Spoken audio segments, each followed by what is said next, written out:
I'm Chris, and this is part 5, automotive wiring from scratch. Today we're going to be adding the grounds to the car.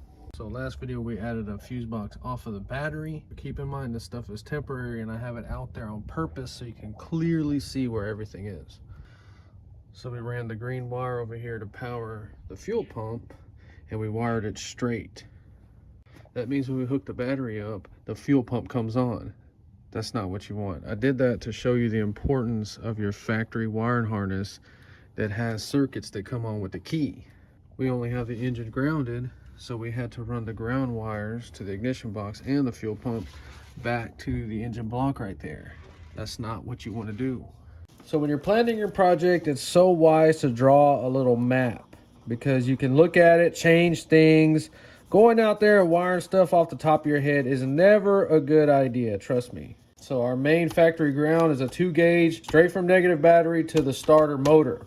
This is exactly where you want it. So the starter bolts to our transmission bell housing, and then our transmission bell housing is bolted to the engine. And this is the valve cover. Yeah, I should have put a little more effort into that. So the alternator is not typically grounded because it's already grounded to the engine by the case. So we just added a ground to it because it was grounded on this car from the factory. So we're going to run a 10-gauge wire from the chassis, shock tower brace area to the case of the alternator. So that symbol is a grounding symbol. So this is the transmission bell housing right here that's bolted to the engine, and we're going to take one of them bolts out and ground to right here. So that's the bolt hanging out back there. But on this ground, we're going to use a grounding strap, and we're going to connect it to the firewall. So I have an automotive grounds video that's going to go into this a little more in detail. We have a unibody car this time, so that's really all we need. Add 2 if you want. Don't think that you have to run a ground to your alternator case because it's already bolted to the engine. It's grounded right back there. So optional, keep that in mind. So that's a plan for the car. And doing this is going to allow us to screw anywhere into the body, the hood, the fender, doesn't matter, and ground out our circuit that we need. So you can walk right into the auto parts store and get these universal grounding straps. They're perfect for anything. So they're about 1 foot long, stainless steel, so they don't rust and corrode. This has a little grip piece right here. So this is going to go to your firewall. So on this 78-280Z, the negative battery cable goes straight to the starter. Starter is the most important circuit and the highest amp draw circuit on the whole vehicle. So we have a number 2 ground straight back to the battery, so the rest of the grounds don't have to be that big. So we have some number 4, number 6, and number 8. So the problem using wire thicker than 10 gauge is you have to get special terminals and possibly special crimpers. They can cost a lot of money. That's why I highly recommend buying the ground straps. And these 10-gauge ground wires right here, one of them is to ground the alternator to the frame or chassis, and then the fuel pump over there. So on the grounds, I like to cut that plastic stuff off, crimp it good, heat shrink. When you make a ground, you want to use these. Try to get them in stainless if you can. So we're wiring this from scratch. We need to make some real official grounds. This is what you need to do. Get that paint off 100%. So that steel is 100% cleaned and bare steel. Put that little ring. The bolt has been cleaned up thoroughly. I would use a bolt instead of a screw. So we're just putting it up here for the video so you can clearly see it. Tighten that up real good. So all that's exposed and it's going to start rusting.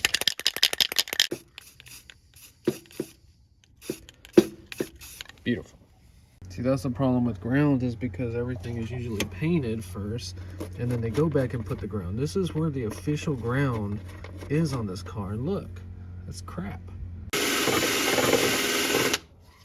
So if you have a nicely painted car and you got to go back and do that, you got a big problem. I've seen people restore cars, took the ground straps off, sandblasted them, painted them, sandblasted these, painted them, and bolted it back up with the painted bolt. Come on now. So we need to clean the bolt off too. So this already has a little grippy star thing on it.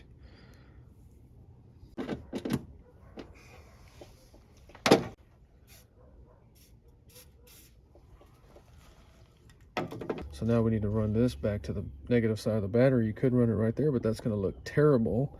We already have a negative battery grounding the engine block, so we're going to run into the transmission bell housing. A lot of factory cars run it right there. So we got the bolt out, make sure it fits. Beautiful. So I bolted it to the aluminum because it's not going to rust and corrode. And there you go, an official ground from the engine to the chassis. Whoa, that wire's just standing up by itself. Creepy. So in case you have no idea, you always crimp away from that little split. Some people don't know that. So typically you do not ground an alternator because it's already grounded to the engine block, but this car from the factory had a ground to the alternator. So the only ignition wire we have on this car is this 10 gauge coming from the switch. So we have to tap into this wire somewhere. So last video, we wired in a 4-circuit fuse box, and this one is hot all the time straight off the battery. So in that video, we didn't have any grounds, so we grounded this to the engine block. And since we only had a fuse box straight off the battery, we went ahead and wired it straight to the fuel pump. So we wired it up like that to show you how important your factory wiring harness is, because as soon as we connect the battery, the fuel pump's going to come on. So that's a big issue, meaning that you're going to either have to buy another one, which we are going to wire up and draw the diagram to come on with ignition, or wire this up with a relay. So let's just wire it up with the relay first, because that's the easiest way to do it. So you only need a 4-pin. I ordered some and they sent me 5 pins, so we'll make it work. First thing we did is wire our ground wires so we can remove that from the engine and ground it to the chassis. It's a unibody. You got to specify every single thing in these videos, or you'll get it in the comments. So then we can disconnect our green. So now our green power wire goes to 30 on the relay. So when you're wiring up a relay, you focus on one circuit at a time. So 30 and then 87 is going to be ran to our fuel pump to power it now. So now we have to splice into the ignition wire, so when it gets turned on, it can also turn our relay on. So we find the ignition on with the key wire. We're going to strip the insulation off, and we're going to clamp it without cutting the ignition wire. You'll see it done. We're going to stick a little piece in there, and this is going to go to 86. So then 85 goes back to ground, and we're going to ground it right there, the same place the fuel pump is. So whenever we go in our car, we turn the ignition key on. It's going to go through here. It energizes the electromagnet, and then it completes the switch, turning the fuel pump on only when ignition is on with the key. So either way you do it, you're going to have to expose your ignition wire. So if we're just going to run a relay, we just need to strip off a little section. Don't cut it. Just strip a little section off. So we're going to need a sacrificial terminal. We just need that little barrel thing. Figure out how to open that thing up. Screwdriver maybe, I don't know. So let's clarify something real quick. In my relay video, I had a few people here and there that were so mad because they said I had 85 and 86 backwards. We're not working with computers here. There's no diode in this relay. This is all mechanical, old-fashioned stuff. And look right here. This wire is black on 85. So 85 right there. The wire is black. I don't make this stuff up. This is not an electronic relay with a diode in it for computers, okay? It's a carbureted engine. So you only need 4-pin relays. I ordered some and they sent me 5-pin. We can make these work. It's not a big deal when they have this plug, but it is when you don't have the plug. So we just take 87A out. Okay, so the reason I take it out is so I don't have a wire hanging there, and I have a spare wire for my collection. When you're wiring up a relay, focus on one circuit at a time. 30 and 87. 30 is yellow. Keep track by only stripping what you're using. So 30 is where power comes in, and that's where the power is coming from. So the green wire is 30. When we energize the relay, it's going to go to 87. So this is going to go to our pump. It's real funny in the comments when people start crying and say you can't use these on automotive wiring. You have no idea what you're talking about, because they use wire nuts on industrial 3-phase motors that run their entire life for years, running constantly in a room that vibrates. And they use these. You just wrap them with electrical tape so they don't spin off. On this non-electronic relay, 85 is ground and 86 is going to turn on our electromagnet, and we're going to get that signal from our ignition wire. Fold it, and then we're going to use this. I've seen this on factory cars. Factory cars do this, don't get mad.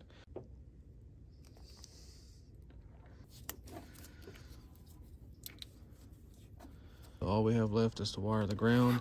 Since we have grounds now, we can go ahead and pull those off the engine block and ground them right here.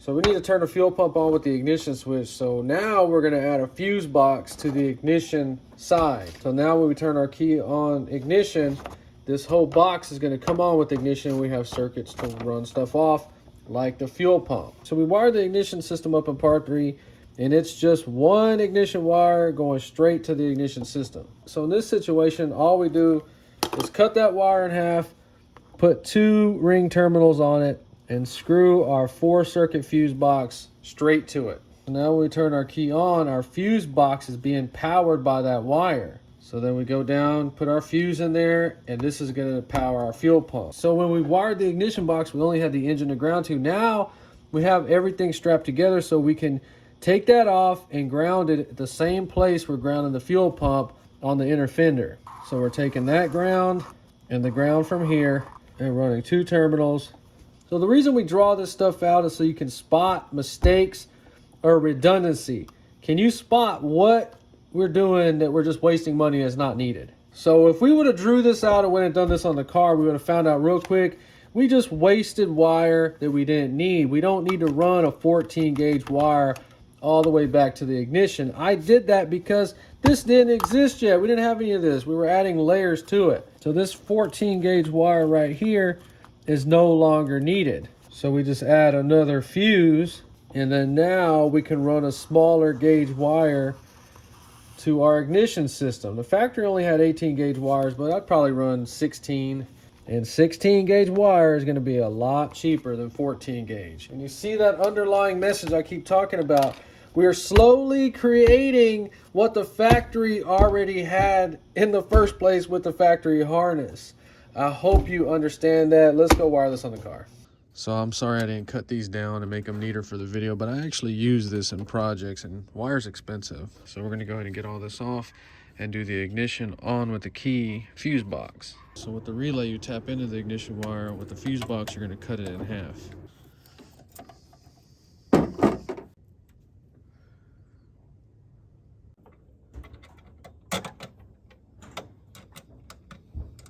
So now that fuse box comes on with the key, so we wire the fuel pump straight into it.